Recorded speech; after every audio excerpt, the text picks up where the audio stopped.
Welcome everyone to this session of FIT's 15th Annual Sustainability Conference.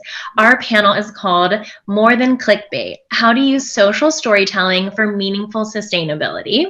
I'm Sasha Arijanto, I'll be moderating the panel, and I'm joined by Wendy Liu, or as you may know her, with Wendy. Wendy is a YouTuber on a mission to show you that, yes, you can make your own clothes. Her YouTube channel boasts 1.3 million subscribers and has amassed over 65 million views since she started uploading in 2011. And for all you math nerds, that's a decade. Wendy's sewing projects are like ASMR for the eyes, a soothing journey from inspiration to finished project, showing fellow fashion fans how to make everything from red carpet gowns to the perfect shorts to Netflix-inspired prom dresses made from upcycled and thrifted clothes. Wendy's focus on slow fashion and DIYs shows viewers they have more sustainable options and has inspired and empowered a crop of new makers to take their own eco-chic journeys. Danielle Milton has spent the past 4 years growing fashion's top e-commerce brands at Google. As a marketing strategist, she created digital strategies that bring brands and consumers together across multiple platforms. We're lucky that she's just recently joined YouTube as a partner manager, where she works with luxuries, fashion brands, and beauty creators to tell their stories through digital video. At YouTube, she's focused on creating programming around inclusive spaces that support and center Black designers and creatives. And I'd be remiss to say that Danielle is a proud Texan currently beaming into your screen from Houston. And I'm Sasha Arijanto. I lead fashion and beauty partnerships here at YouTube, where I work with brands, publications, and fashion icons. So I always like to start off with a bit of an icebreaker. So tell me, Wendy and Danielle, what was the first time that you recognized sustainability was going to be an important part of your journey? Was it a light bulb moment or something that came to you over an experience? Mine might have been more of a light bulb moment. I think like like when I started sewing, I just really treated it as like, you start with the raw fabric, you cut it into various shapes, you start putting it together on the sewing machine. And there were a lot of YouTubers back then that were doing thrift flips, but I found everything they were doing so intimidating. And then one could save so much time if I benefit from all the sewing that has already been done in the garment, but I just change the things that I want to change to make it fit me or suit what I'm looking for. And so it started even just as a time-saving measure of like, half the work's already done. I just got to kind of like move this seam over here a little bit. And then over time, as I got into it, I started seeing like there's so many ways you save money, you reduce waste, you get to take something that was on its way to the landfill and give it new life, new energy, new personality. And so like the light bulb moment was like, we can save money and time, but then the long-term benefit was like just so much more creative options and feeling good about putting something old into something new. I would say for me, it was somewhat of a light bulb moment because working at Google, obviously the largest search engine in the entire world, you're able to see where consumers are looking and what things are trending towards and how the world is shifting.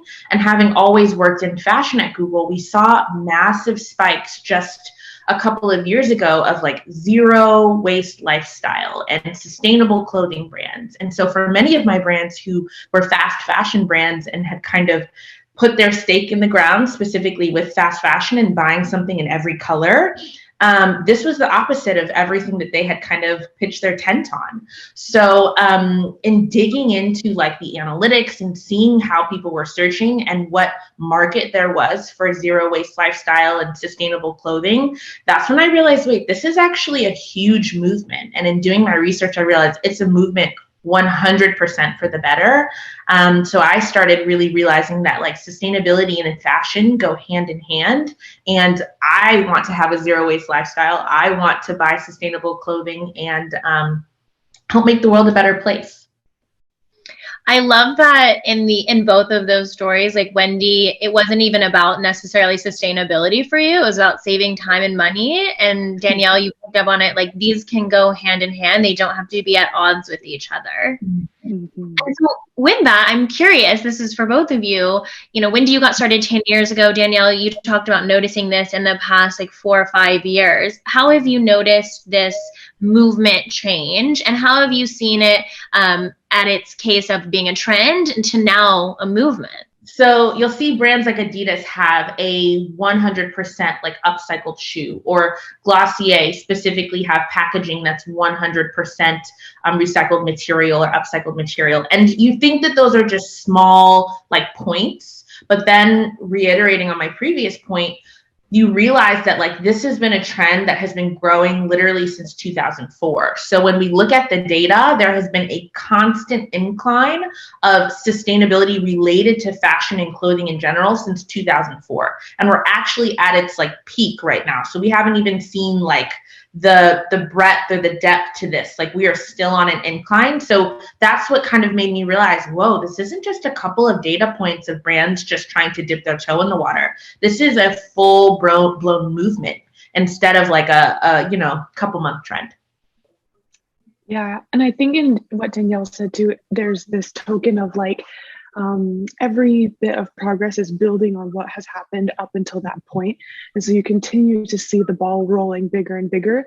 Like for me, like it used to just be my options were buy brand new fabric or maybe like get some stuff at a garage sale or something, but that's only on a smaller scale. But now that so much time has passed and people are more and more interested in looking for sustainable ways to approach fashion, there are so many more options now for me to buy dead stock fabric that was like going to head to the waste, but now they know there's a huge market for people who want to buy this. So like there's a local store in Toronto here that only sells dead stock, and I love shopping there. That store, they have a steady flow of clientele because they know people are interested in their fabrics and they don't have to think of it anymore as like waste or like expired product. And then I've also worked with a fabric company that took plastic bottles and recycled it into fabric. And the only way they were able to do that was because they knew there were brands out there looking for more sustainable fabrics to put into their clothing, into their shoes. And so every bit that we can do ends up kind of opening up another door for a next stage of us getting deeper and deeper into like a full circle approach on sustainable fashion. Yes. It sounds like, this has been something that's been around for a while. Like these stores that are dedicated to dead stock have been around. It's now that consumers are paying attention, they're more considerate. And these larger end brands that may not have been focused on sustainability are now kind of like picking up wins. And we're seeing consumers really drive a lot of that. As you mentioned, Danielle, the search trends really shows what people are interested in, and now brands are responding. I'm curious, like now that the brands are taking aims to launch these products and be focused on in their messaging sustainability, how can they use social video and social media to tell that story in a way that takes advantage of this moment among consumers, but also does it in a more meaningful way than just signposting that they have, included recycled materials, or that they're also donating money? Either one. I can go. Okay. So I would say I always, since I first started at Google working with brands, the number one thing I always ask is, what is your why? And telling an authentic brand story about yourself and your brand, why you started the brand, what keeps you going, what keeps you up at night.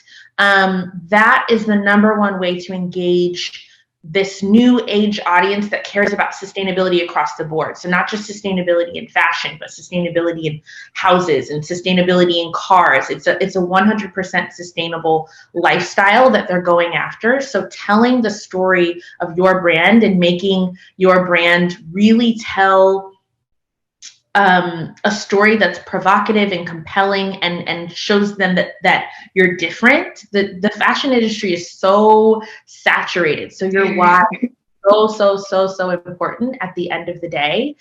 So that's the first piece. And then the second piece is truly engagement.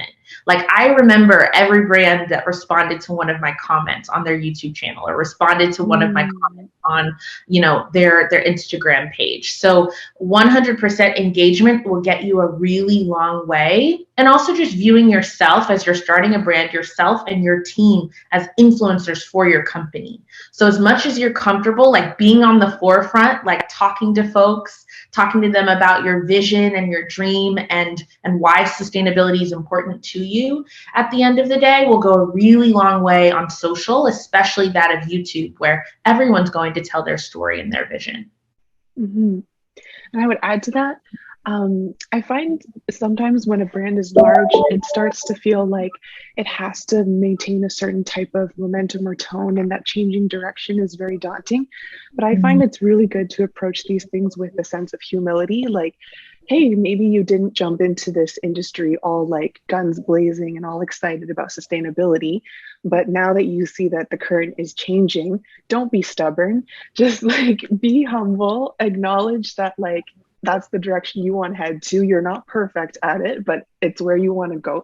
I think like it's a lot of pressure to feel like you got to just hit it perfect every single time.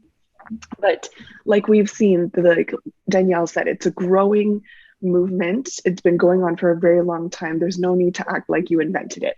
And so just like join along, jump in the conversation, and acknowledge publicly, even if you need to, that these are the baby steps, but these are the important steps that you choose. That's a really great point, Wendy. I would add to that, like brands like H&M who have like come to the table, and while originally they may not have been like 100% sustainable, they now have content collections and they're doing collaborations with folks who are really passionate about sustainability. So I'd say there's two lessons from that is, number one, collaborations can go a really, really long way for you, solidifying your brand in a certain space. And then the second piece is just because, exactly like you said, you stake your foot in the ground with fast fashion doesn't mean there isn't room for you to slow down a bit and care more about sustainability and the environment. I love that. Okay, I'm going to ask on that.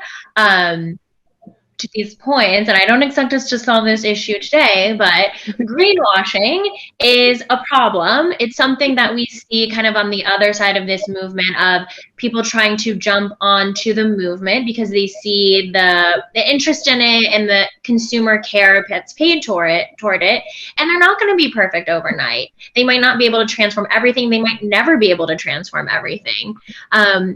How can consumers push brands to be more conscious around their impact, and how can brands respond without it being just token? Like, what should they keep in mind when they might be taking more baby steps rather than full leaps? Yeah, I find actually like changing the direction of a company is a weird kind of like chicken and egg thing, where sometimes it's about your intention and then the action flows from that.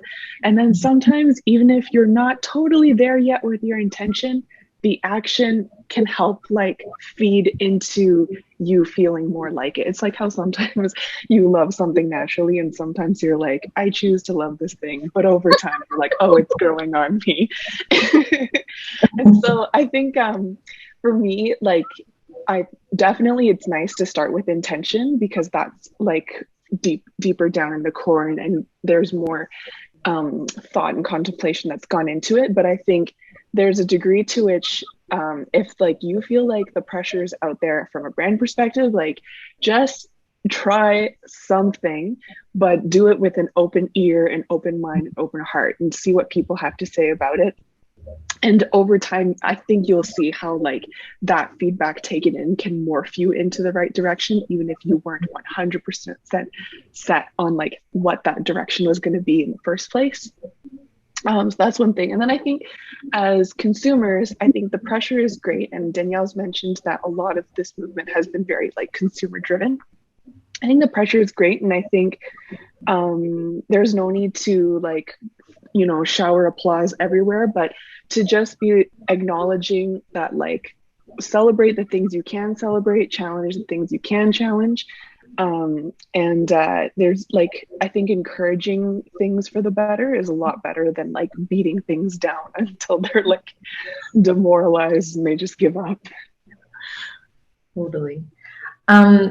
Great response, Wendy. I would say the only thing I would add to that is as you're telling this brand story, as you're pivoting, it's really, really important that you involve, and if you're comfortable, the key decision makers within your company that are helping drive that. So maybe it's doing a spotlight on your head of product or you as the founder of like why this is important to you. Maybe it's, I have one brand that I really love called Angela Roy. They actually go to take you behind the scenes in their factories of them making their vegan leather and working with the different suppliers to make the decisions on like, okay, well, this one's going to cost us more, but it actually helps the environment. This one's costs us less, and it's, you know, increases our carbon footprint. Like, I love the fact that they're taking us behind the scenes on those decisions that they're making, because it allows me to feel like I'm invested in this company and this journey and the footprint that they have on the world.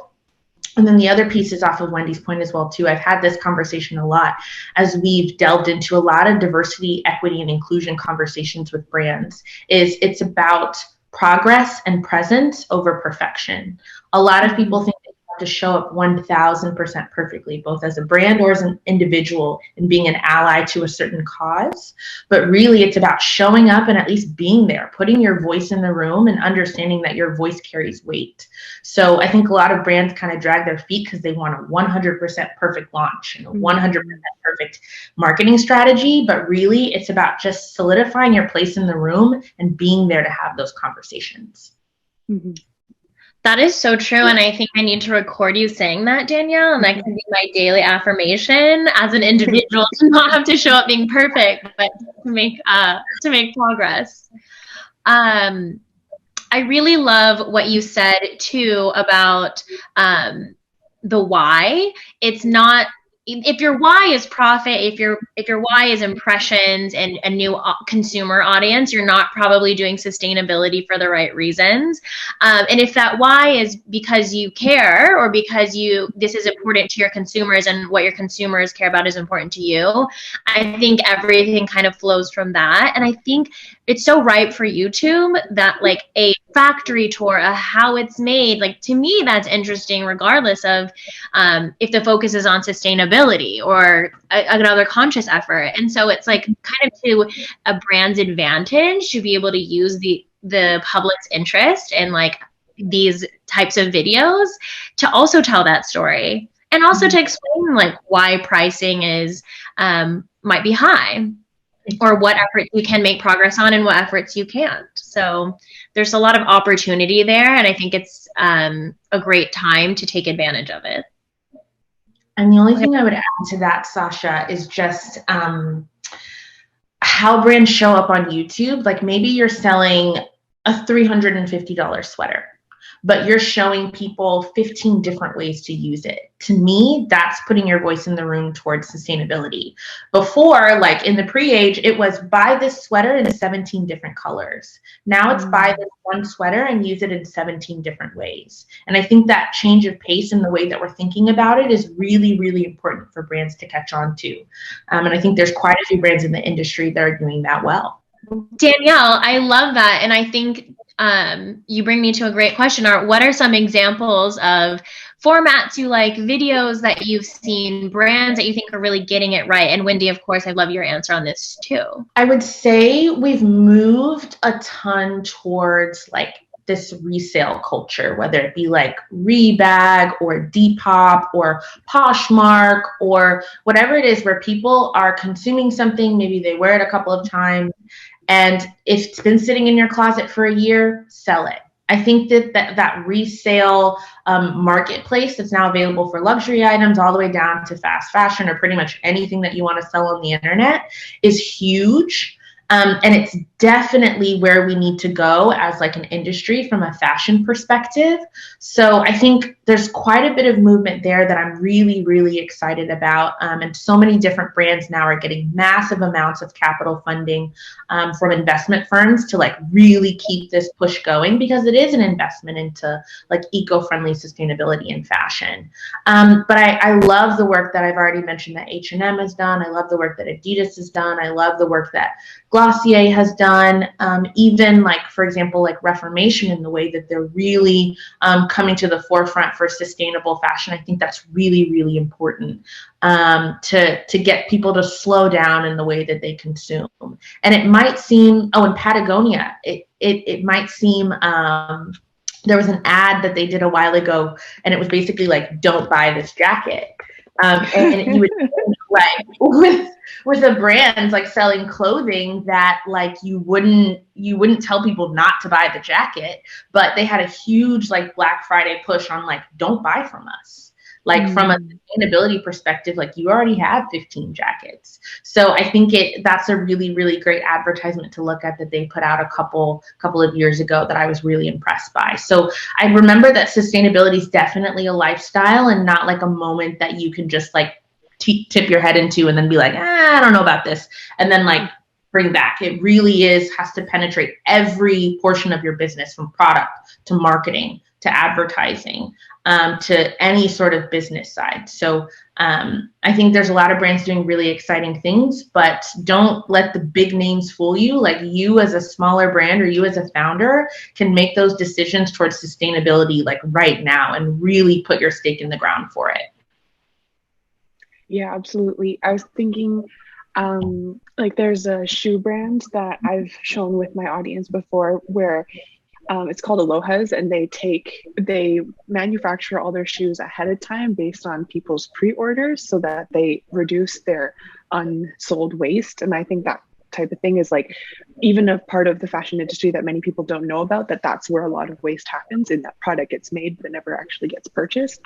And then I think part of this FIT conference too, we've had Eileen Fisher as part of it as a brand, and they're another one who they have a program in place to take back the clothing if you've decided that like you've lived your best life in it and you want to give it back and pass it on to someone else to enjoy it, or that they can take it and bring it back into their raw material system. And those types, it's very interesting how there's so many different ways to approach it. And I think like there's a degree to which being a smaller brand actually can make that conversation more personal, and you can like listen a lot better to what people are responding to.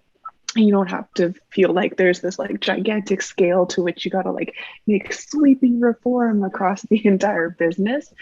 But even just like for me personally, even with selling items myself online, I just decided one day I'm going to take this step and just buy my packaging from recycled plastic bottles. And that's going to be the step I'm taking in the packaging department. And then as you start to feel like, oh, that was okay, it's all going all right there and there's no complications, then you bring in another part that can be a bit more sustainable. And so, yeah, go step by step and don't feel like you have to make a whole campaign from it. I think when a customer buys from you and sees all those little steps, like the little piece of paper was made from recycled and the packaging was recycled, like those are the actions speak louder than words moments with your customers. Mm. And I feel like as a consumer myself and someone who shops often, like if I buy fewer but buy things I care more about, that means I care more about each step of the process. You know, I'm not doing kind of like a huge 90s era shopping spree. I'm buying like 4 things. And so I want to know, like, where did this come from? Who tended the sheep that made the wool that becomes the Allbirds. So I think it's kind of an exciting moment, because before, where consumers like didn't know about it, they may not have cared, and now we care, and we get this opportunity to see all of this information and this like radical transparency that makes us feel good about the purchasing choices that we're making too. That's a really great point, Sasha. I remember a while ago working with a brand called Nodam. I don't know if you've heard of them, but they're New York based and they're a cashmere company. And I started working with them very early on in the journey. And they have this goal of like just showing people the actual like sheep farmers that were shearing the sheep for their cashmere and everything like that. And I think it was huge that they went to like Mongolia and did that, and showcased that piece. So as exactly like you're saying, really bringing people along for the whole production journey, if you're comfortable with that, is something that can go a very long way for you from a brand story perspective. I also just love everything that Stella McCartney has done. Like, honestly, it's been amazing to see all the work that they've done for the world of sustainability, as well as Heron Preston. Like, one of his largest passions is really sustainable fashion and helping the world become a better place. He did quite a few collaborations with like the sanitation folks in New York, and like did a collaboration there, really talking about sustainability and sustainable clothing with materials that were recycled. So huge fan of all the things that these designers are doing. I would say also don't be scared to sustainability costs. It is really easy to make products easy. the world. Exactly. It is very easy to do that. So I think if you're worried about price point, just remember that like compared to last year, there are literally 2.3 times more searches for like sustainable clothing. Mm-hmm. So if you're worried about like people won't like this because of this price point, remember that this is of interest, and passing on a bit of the cost because it's a sustainable product is okay. It is honestly okay. And the more that people pay, the more that they are invested. So I don't want you to think that I'm saying just go crazy with the price point. But at the same time, like if it makes the world a better place, I'm here for it. Yeah, absolutely. Oh, that's so true. Like all the time, there's cheap ways to get things done. And it's like infuriating sometimes to look at the price differences. But that's why I think it's so good to, like Danielle said, like bring in more transparency into the process. Like for so long, the fashion industry has just kind of like shrouded what goes on into putting together a garment, into design and research and test fitting, and then scaling sizes. And like you really take for like, of course you take it for granted the moment you're in a store and you can pay like $5 for a t-shirt. Mm-hmm.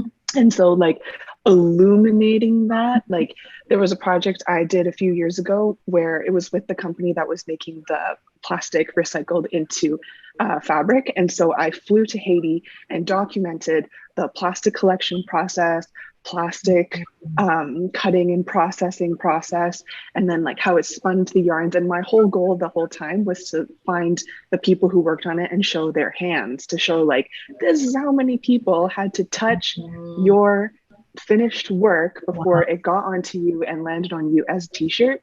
And I think once you see more and more of those hands, those minds, those people who are working on it, there's no way you can continue stomaching that $5 a t-shirt is anywhere near a fair price.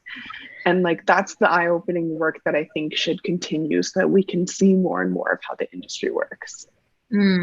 I love that, Wendy, especially because I think sustainable doesn't always mean ethical, and getting really deep and showing like, look at all of these people. When you pay $5, is that what you think these people need for their livelihoods, or would you rather pay a fairer price because of the community that comes together to make fashion happen?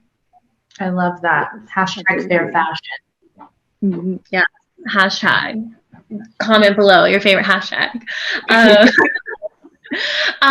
Well, thank you so much. I'm just going to wrap us up with one question. You're speaking to this digitally dispersed audience of FIT students who are going to be the future designers and creative directors and creatives and mavericks in the fashion world.